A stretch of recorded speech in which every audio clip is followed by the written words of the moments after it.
Mga kalakay, ay kumusta na? Matagal din tayo hindi nakapag-vlog. Gawa ng medyo busy na naman tayo mga kalakay. Ito ay day off natin ngayon. Ay pupunta tayo sa immigration para sa ating pagkuha ng ating ID. Yung national ID mga kalakay. Ito yung stub natin. I-claim natin mamaya. Dala natin yung passport. Ito yung kagandahan ng ating nilipatang trabaho sa ngayon kumpara sa una, dahil naasikaso na natin yung mga dapat nating asikasuhin, katulad ng ang paglalakad ng mga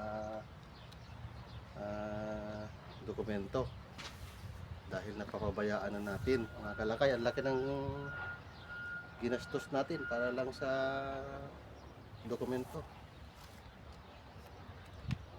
Yung konting naipon doon lang napunta sa dahil hindi pwedeng hindi natin asikasuhin dahil mape-penalty naman tayo mga kalakay. Mas malaki yung penalty natin, kaya ito, inaantay lang natin yung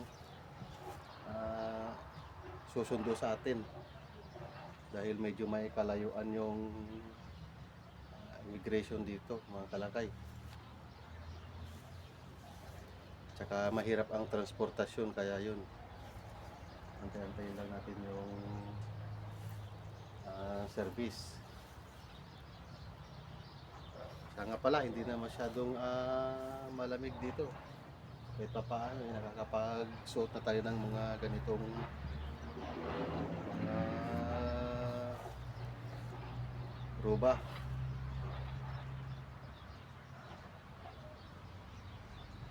Ayan lang muna mga kalakay, at mamaya tayo kung medyo may pagkakataon tayo na makapag video doon sa ating pupuntahan, kung hindi man bawal,